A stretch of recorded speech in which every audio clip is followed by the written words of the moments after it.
आपले सर्वांचे लाडके कार्यक्रमाचे अध्यक्ष आणि ज्यांना परभणी जिल्ह्याचे किंग मेकर म्हणतात असे आदरणीय रामप्रसादजी बोर्डीकर साहेब, या कार्यक्रमाचे प्रमुख पाहुणे माननीय हरिभाऊ काका लहाने, सौ मीनाताई बोर्डीकर, तसेच संजय दादा रोडगे साहेब, दिनकर भाऊ वाघ, या तालुक्याचे तालुका अध्यक्ष दत्तारावजी कदम साहेब, मी आता सर्वांचे नाव घेत नाही, तसेच भारतीय जनता पार्टीचे पदाधिकारी व मान्यवर, आज माझ्याकडे आभार प्रदर्शनाची जबाबदारी दिली, पण या आभार प्रदर्शना मानण्यापेक्षा मला तुमचा ऋणी होऊन अडकण्यात आनंद आहे।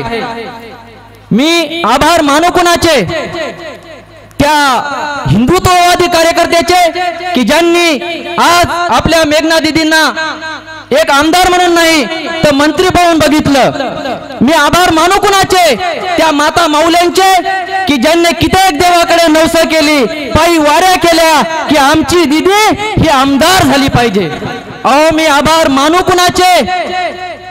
या तळमळत्या 9 तरुणांचे की मी आभार मानू या 18 पगड जातीतील साहेब व दीदीवर प्रेम करणाऱ्या या तमाम बंधू भगिनींचे की मी आभार मानू त्या श्रद्धाळू भाविकाचे की जो देवाऱ्यात मंदिरात देवाकडे टकमक बघून म्हणतो की देवा तुझं अस्तित्व इथे जर टिकवायचं असेल तर ही आमची दीदी आमदार होऊन या मंत्रिमंडळात गेली पाहिजे। म्हणून तसेच मी खरं तर या आयोजकांचे मनापासून आभार मानतो की सगळ्यांनी आपल्या भाषणातून सांगितलं की स्वर्गवासी गोपीनाथरावजी मुंडे साहेब हे ऊर्जा मंत्री असताना आपल्या गावाला आले होते आणि आज आपला योगायोग की आज आपल्या दीदी मंत्री आहेत तर त्यांच्याकडे ऊर्जा खातं हे सुद्धा आहे।